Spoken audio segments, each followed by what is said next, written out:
All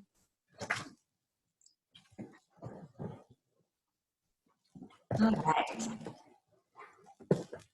So this is Cards and Conversations.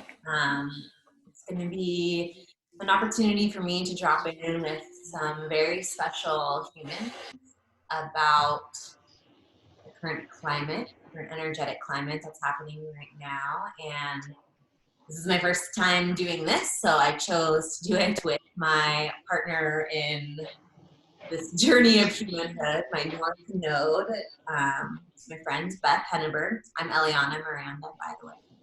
And Beth and I have been friends since we were little kids, and she's kind of always been a North Star for me, always showing me a new way, a way that I am innately really drawn towards, but always kind of feared because it doesn't necessarily come organic to me.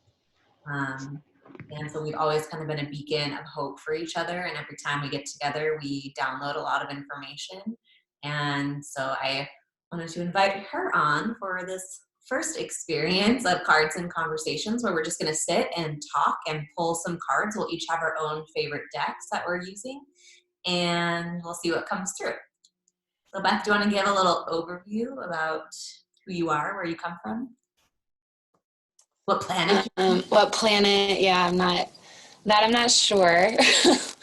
But yeah, my name is Beth, and so yeah, I knew Eliana since elementary school, and right now in my life, I'm a student of social work and a forever life student, and I'm working in the mental health field. And just started teaching yoga after doing my yoga teacher training like 6 years ago. And I guess that's kind of the things that I keep myself busy with all day. But yeah, Eliana and I talk frequently and have all these conversations. And I think last week we're like, we should maybe record some of these because we usually get to the bottom of something at some point during our conversations. So that's what this test round is, I think. So we'll see what comes through. Mm-hmm. Yeah, we'll see. So yeah, I know before this, Eliana asked which deck I was going to use. I only have 2 decks, and I always do the spirit animal card deck, but actually, as I was thinking about it now, so my other deck is this Soulful Woman deck. And I was thinking like all of those messages are just messages of like positive, like self-esteem for being an empowered woman. And I wasn't sure if I was feeling it. And then I just started thinking about like this time right now and how it's all about like the heart chakra and the heart space and the lungs, especially because so we're dealing with this virus that infects the lungs, and then we're having to social distance, which affects the heart. And so I was just feeling that this Soulful Woman deck is exactly the deck for this time. I'm happy you came to that conclusion. Yeah. Cool. Uh-huh. Well, since we have some positive female archetypes coming through on your deck, I'm going to be using the Wild Unknown archetype deck. Deck's actually kind of new to me. I got it on Halloween,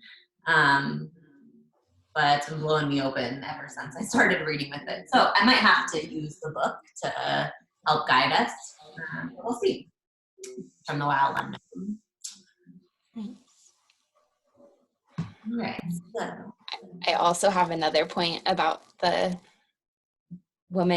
Soulful Woman deck, because I've been noticing in the sky like every night the past few days that Venus is so bright.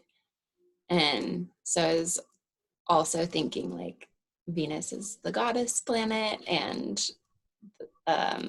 just like the goddess of love, and it just adds to like this theme of the heart space.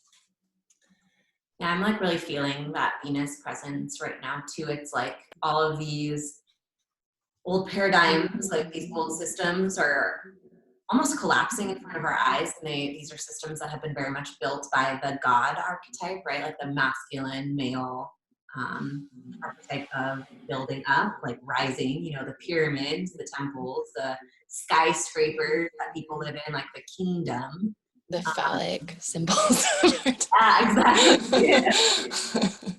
And you and I have talked about this before, like eventually like that will collapse because it's a couple people standing on top of all of these others that are holding them up there.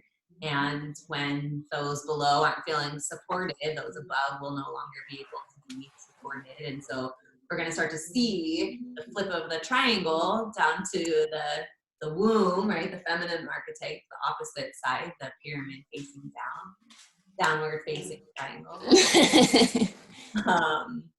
And how like that is when a couple strong people like help to uplift the masses, right? And it feels like, to me, that's like the goddess energy, because I feel that as a woman, or just as someone that identifies as a woman, that identifies with the feminine energy, that it's, you know, it's the mother. It's like one person supporting a household. It's one person kind of carrying the emotions for those that aren't able to carry them. And I definitely feel that as the feminine, or the reason why the feminine has been rising, the feminine has been breaking through all these glass ceilings, it's because of the here and now, that we needed to be also in our full power to help doula this new paradigm into existence. Mm. As you were doing the like triangle visuals, I was thinking how like if we're at the base looking up to the skyscrapers, that's like the time of things that are seen, and if you turn it down, it's like you're looking underground into the things that are unseen. And so that's also like the paradigm that we're trying to switch to, is like, instead of having all these like outward oriented goals that have built the system, like now we're gifted this time to stop doing that. And also because, and go in, and also because we're dealing with like a threat that is completely unseen, and all of these things are just symbolic, and like the visuals. Yeah, I totally agree with you. We're dealing with an unseen virus. It is an unseen energy, this fear energy that, to me, I have more worry about the fear energy than I do actually about the virus. I really believe that, you know, a lot of us have been taking the time and care to like nourish our bodies and nourish our energy fields. Like we have the resilience to withstand the physicality of this virus, but that fear energy is so strong right now, and you can't see it, but we can all feel it. Like we all feel that something is just like living right now that wasn't living necessarily here before. Mm-hmm. And yeah, it's like that time to just like trust the depths, like trust what we can see, trust that like even though things aren't right in front of us, that like they're still very real, which also we can relate to, like not the darkness, but we can also relate to the light. Like the light workers, those beings, whether you resonate with light worker or not, but those beings that are really like feel that they're here for a purpose to like help save and change this world, like that is also growing. That resonance is also becoming more powerful and more palpable, and can't see that either, but like tap into it, you can feel it. Mm-hmm. I know, I think like, yeah, it's just such a gift that we have that time to feel like just the silence that's happening is like just such a deep, it's like a deep breath, like the earth is taking a deep breath.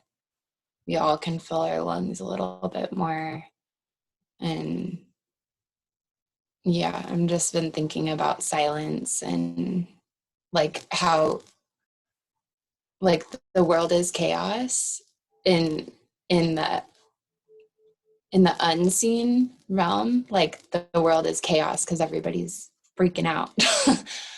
But in the actual physical world, if you're looking at it, the seen world, it is silence and peace, which Yeah. is the opposite, you know? So it's like this weird paradox of like how this works. Yeah, I keep So, thinking, no, sorry, go ahead. oh, well, I was just thinking like, what if we matched like that silence that we're seeing on the outside with the inside and became okay with this? Like if we found it in ourselves to change like our state of peace inside to match the silence outside, so that we can literally transmute the chaos, if that makes any sense. No, totally. That makes Yeah. so much sense. That feels really resonatory too. Like when we stop projecting our energy into the future of what's going to happen and stop projecting our energy into the past, like trying to hold on to what was and just be in the here and the now. Like for most of us, this present moment is very peaceful. Like I'm not, I know that there are people out there that are suffering. I know that there are people out there that are sick, and I'm not trying to discount that. But from my reality, which is all I can speak about, you're only speaking about your reality right here and right now, is one of the most peaceful times I've ever experienced in my reality here, in my sphere. Mm. And I feel that call, like meditate every day, like breathe bigger every day, like take a moment to write, to feel, to just be in the presence of now. And it's in that presence that like I feel most connected. Hmm. Yeah, I just can't help. I have to share like this story from someone at someone who lives in the residential mental health facility that I work at. He's extremely diabetic, like very, very ill. His blood sugar is through the roof at all times because he just has this big gulp addiction. And our facility is right across from 7-Eleven, and so he just goes and gets them every day. And since this shelter in place has happened and he's not allowed to go to 7-Eleven, he just looks fantastic. Like before he had almost no memory. Like he couldn't remember if he already took his medication 10 minutes later. He couldn't remember if he ate lunch 15 minutes later. He just couldn't remember. And now he's like, because of this interruption in his routine, his health has just turned around completely. And that just shows me like, it just makes me wonder like what's happening to planet Earth, like if such drastic changes in patterns can have like almost immediate effects when the pattern just stops. Like what is happening to regenerate planet Earth right now? And I'm sure I hope somebody's measuring that. That's all I can say.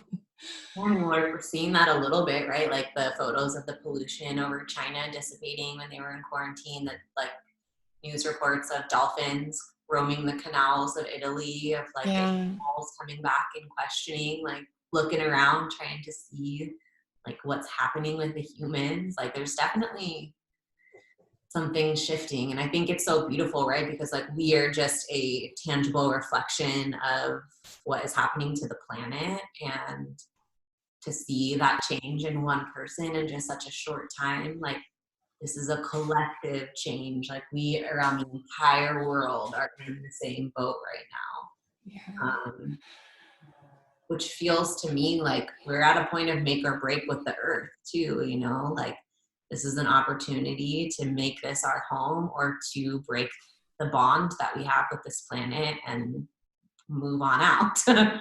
Yeah, it's a gift. It's truly a gift. I mean, it's a painful gift because there's a lot of people who don't know if they're going to pay rent this month.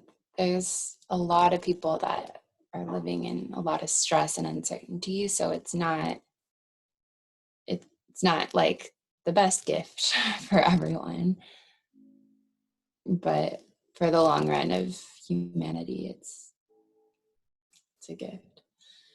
And to like ask yourself like what the gifts are, you know, like here and now, like that the diabetic patient, you know, like what opportunity has this given him? Well, it's given him his health back. You can probably say that for the majority of people around the world. Like if they're not sick yet, what opportunity has this given them? An opportunity to check in with their health, to check in with their bodies, to ask their bodies what they ask our bodies what we need, you know, like take some extra steps to like build up our immunity, take some extra steps, take a little bit more care of our mental health. Like there's opportunities here. We just have to direct our energy towards those opportunities and away from the fear that we don't have control over what's happening outside of ourselves.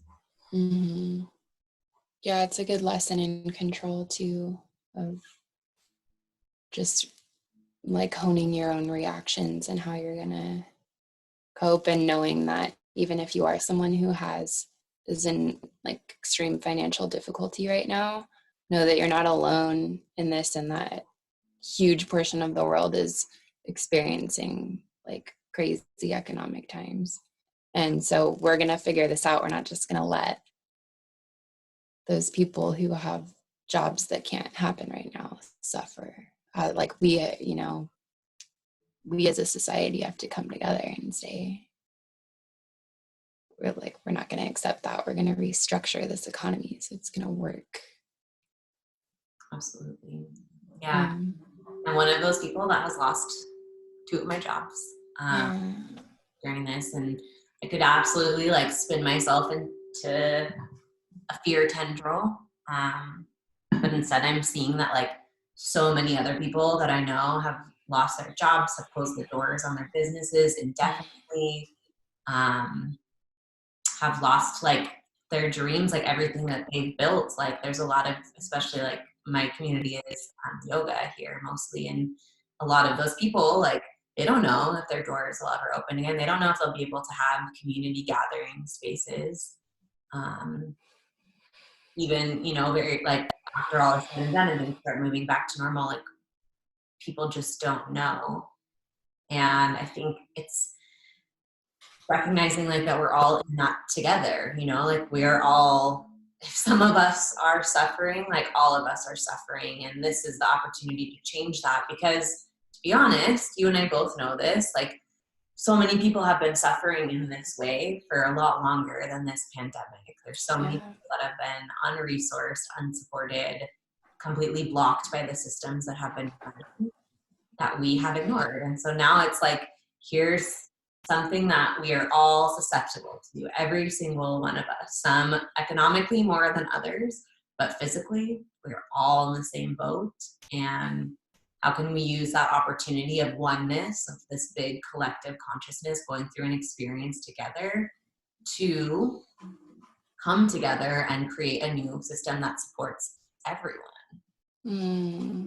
Yeah, that's beautiful. You also just made me think like the people who are most susceptible are our elders, and they're the most vulnerable population in this. And it's also just like turning our attention to a new form of respect for these people in a way that our culture hasn't necessarily done.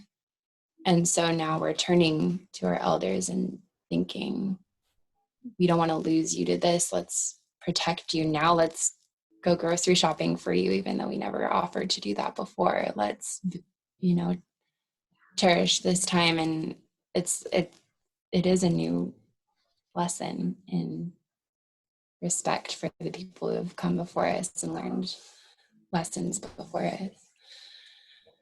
For so long we've like hid the elders, hid the death like away from us in nursing homes and in the quiet of like the old person's lair. And now it's like death, dying, the elderly, the foremost. Bless you. Bless you. Refuge to elders. Yeah, like they're at it's all the topic of conversation right now, the endings. Like, when have we ever sent so much energy towards an ending before? An ending of an ending of a system, an ending of a people, a paradigm. So that also is like something that's very fearful, as we've like hid away from death and ending so long, and now we get to become like get in relationship with it, be with it. Just sniffing a bunch of spices or something. It's not a symptom of coronavirus.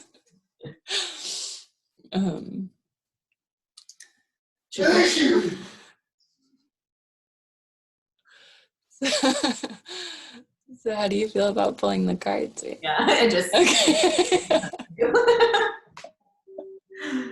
Thank you for that interruption, Rob. On to the card pulling.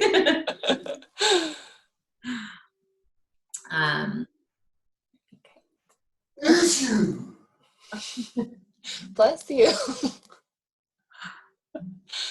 Let's start with just pulling one card, and let's see what that message is. And we're like asking, we talked about this before, but asking for a message that, is for Beth and I to kind of have a conversation, receive a message, but it's also the message that is supposed to come through for who's ever watching this, so that we can all resonate on that happens between this co-creation, this co-created space. So let's go ahead and pull our card.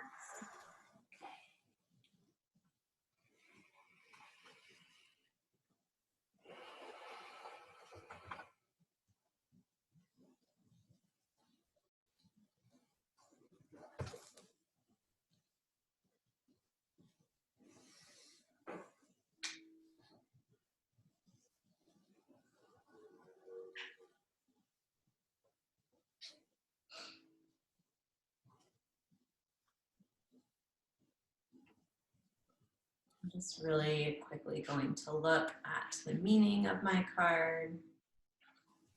But I already have something interesting to share about it, even without the meaning.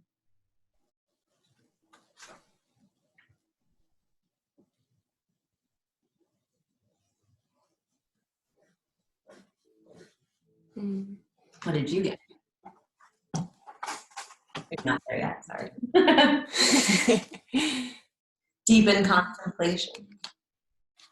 I can ask anybody that's watching this to just take a moment to ask and receive a message for themselves in this own moment, whatever it is that you want to know or hear, or whatever it is that you are searching for. Let this be a message to help you answer those questions as well.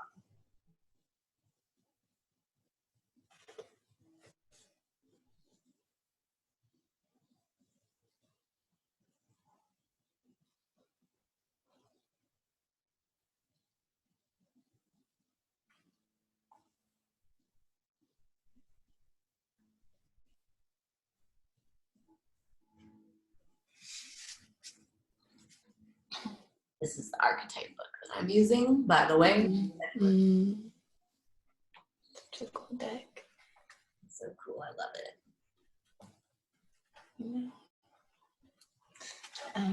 Do you want to go? Sure, I'll go. So I pulled the Hunter. And I found it really interesting, actually, that I pulled this card, because last time I pulled this card was right before all of this went down. It was like the end of February, or I mean, not before it went down, but like before it kind of became a reality for me. And I like to do like soul archetype readings with these cards, like messages from the soul world, to hear kind of like what that spectrum of my self has to say. And the last time I pulled the Hunter card was I had done a reading about my soul purpose here. And I do this reading a lot, and it changes every time. But the last one, for like, it was the future, like the future of my soul purpose was the Hunter. This was like the most recent one I did about my soul's purpose. And I was a little bit confused by it because I was like, hunter? Like I'm such a non-hunter type of person. I feel like You are a Leo, though. I am a Leo. That is probably my goals here on Earth. But what I find really interesting about it is I pulled the horse card right before we came on this call also. So I'm trusting that this message is like very resonant right now.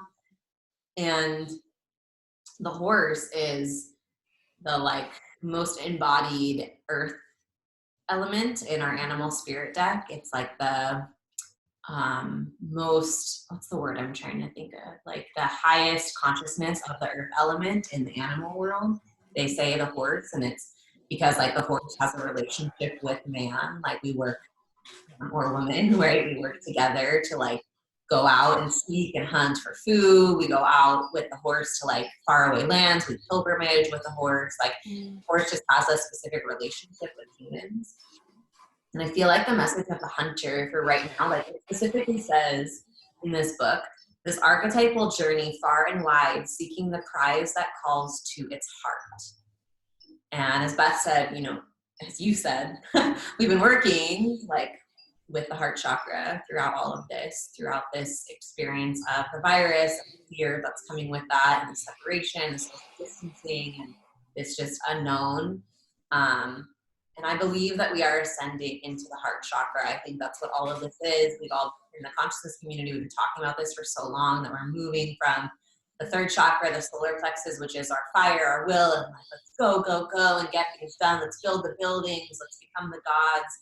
To the center of the heart, which is like, let's be in love. Let's be in harmony. Let's be in the bliss of a loving vibration, which seems different than this energy. Like this energy feels very solar plexus to me, feels very much like, let's go, let's get it, let's do it.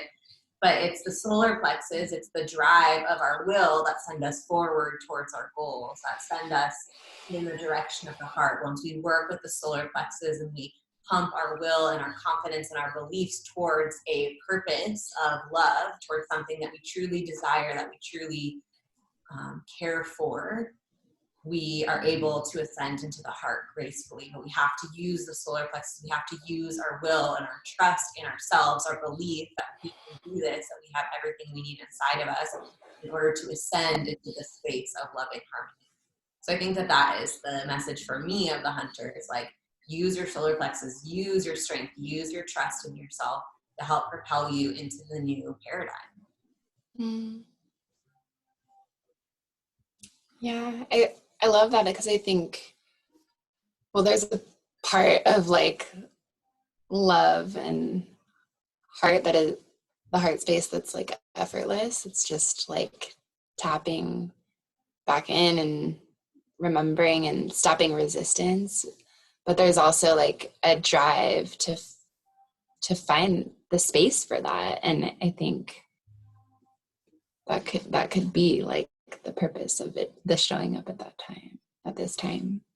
I love that, the drive for space, right? Like it's kind of what we were talking about, right? It's like there's this space, there's this silence, there's this peace, but like we had to like put it in full drive in order to get there. Yeah. Takes a lot of effort to shut down the planet. Takes everything we have. Apparently. Cool. That's awesome. Thank you for that. Yeah, what did you get? So I got divine patience. Wow.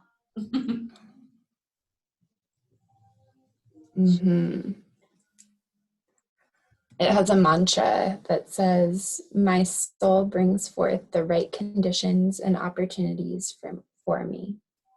The best answers and solutions are delivered at the best times."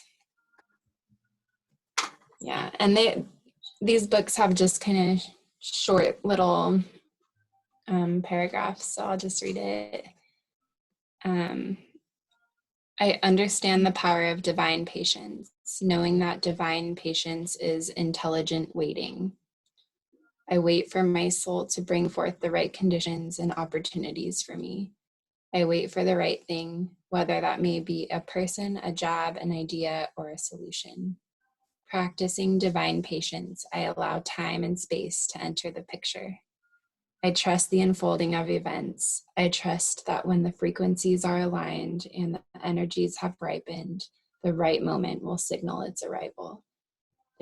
It will make itself known to me through synchronicity and chance encounters. Mm. When I give myself the gift of divine patience, the gifts of time and space, I open myself to the subtleties of manifestation and enjoy the journey of discovery. I marvel at the fascinating twists and turns of creation and action, watching with wonder as things unfold organically in their own way and in their own timing. Perfect.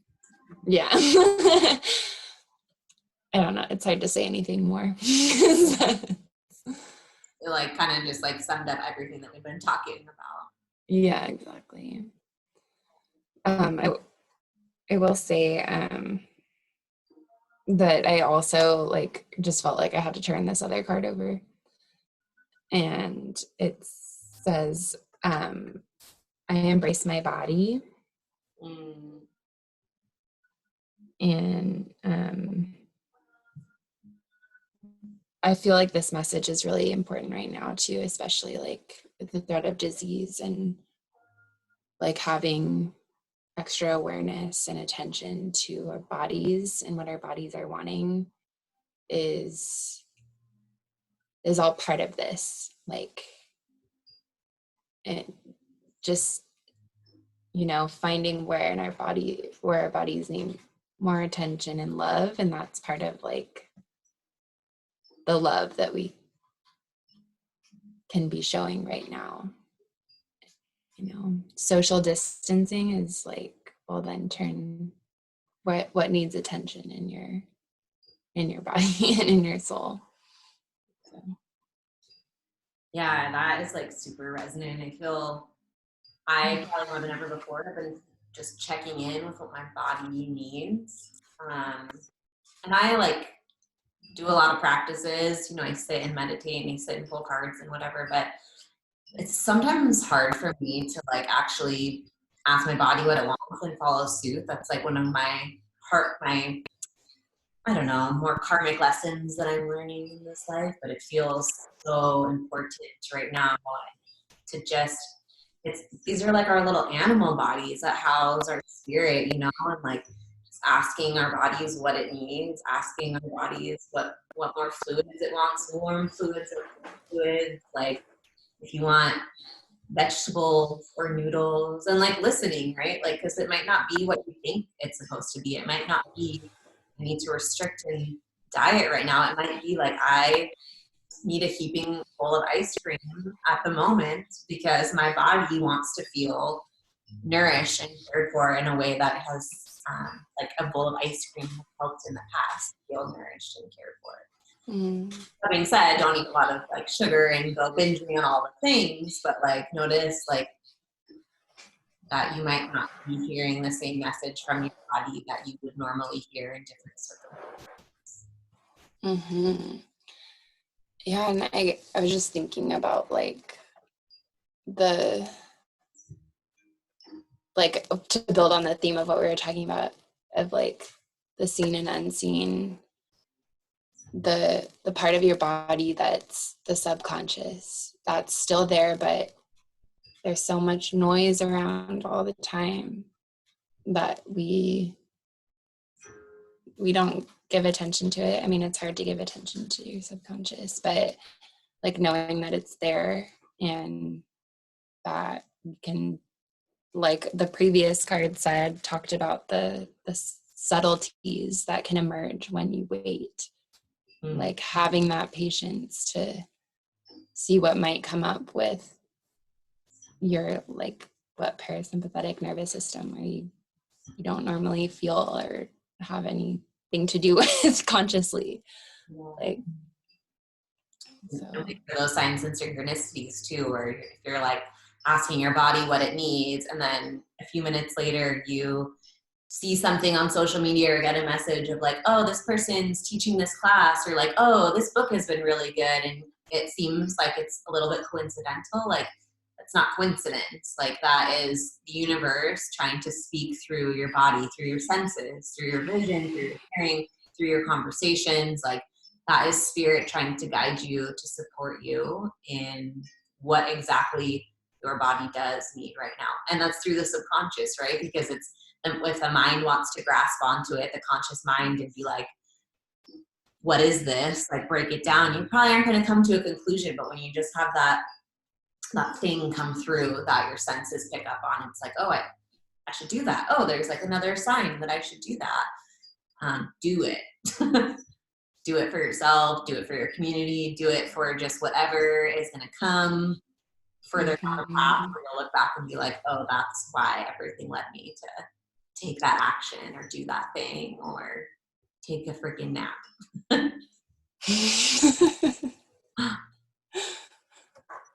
especially like the nap. Need to nap, take a nap. Yeah. I was wondering if you would share a practice that maybe you're doing right now, or if you're not doing it right now, something that you've done in the past that you think might help someone else during this time.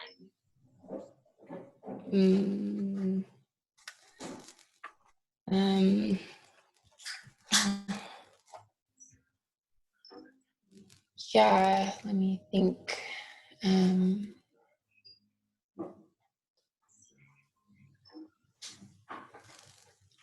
I mean, my practices are like one thing I'm doing regularly is just like this physical movement that I need, which is like, I don't know if this is what you're asking, but I've been holding my arms like this, but like consciously. And then like I've been trying to breathe to full capacity, because personally I have major neck issues, and it's because I don't keep my shoulders back. And then this, I just noticed this is also the heart space, and like so just holding my arms like this is like reminding me to have my heart forward. And then like, and then I don't know, I try to take like full breaths. Like, this is also a reminder for me to take a deep full breath, because I like to feel like the full capacity of my lungs. So I try to do this throughout the day. It just makes me feel good, like given the issues that I have with my neck and heart and stuff. But I was at a training in January, and I forget who said it, so I'd like to give them credit, but I can't remember right now. But they were saying how every time they feel the urge to cross their arms, to do that instead, like to cross the arms on the back of your body, because when we cross our arms, we're like physically actually like trying to cut our energy off from whatever we are in relation to, whether that's a person or like a thing or something. We're trying to protect our heart and our solar plexus, like our power. We're trying to shut it down.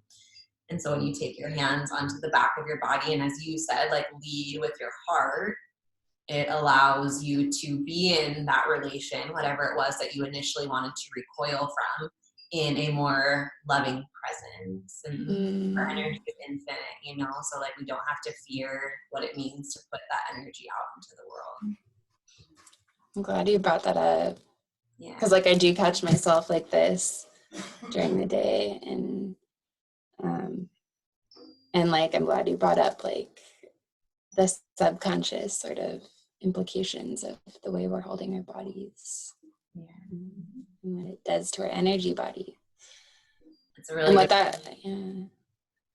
that can impact like out in the world, like how it just affects all of your relations. So. Yeah. Yeah, thanks for Yeah. sharing me too. I feel like all of us are spending way more time than ever on computers and on phones. And I mean, maybe not if you've always worked in that realm, but I do think it's like so important to just like stretch and open this space. I've been doing a lot of heart opening yoga poses, restorative yoga poses, that just elevate my heart above my head. Mhm. And it just feels like it helps to kind of like clear and drain like things that aren't serving, that are like trying to cloud and coat the energy of the heart. Like I just feel those things melting away, and that feels like a really easy way of Yeah. clearing that space. Yeah. I'm all about like integrating easy things in the day. Not enough time to sit at our altar. Well, now there is. Our altars for hours a day, but Yeah. Um, take on the go with your clutch. are you gonna share a practice, or you share practices all day, every day? Yeah, I kind of more want to like open this platform just for like the people that I'm conversing with to share their practices. Okay. Yeah, that's the one I got for now. Well, thank you. And thank you for sharing the cards that you pulled with us. For being Yeah, thank you for creating this space for us to converse in this way. It's nice. really nice. It's nice to see your face. Yeah. It's nice to be able to like share some of the wisdom that we cultivate together with others. It feels like a good cause. Yeah, I agree. It's like, I mean, I wish that more people could be in at once, but obviously it's easier to digest when there is one at a time. Making that hard. Maybe one day when we really up level technology and we can just all be in the same room together virtually. A whole council meeting. Yeah, we'll get there. We will. One way and all the ways. Yeah, well, thank you. Well, thank you, Beth. I love you. Pumping that heart energy out into your Yeah. All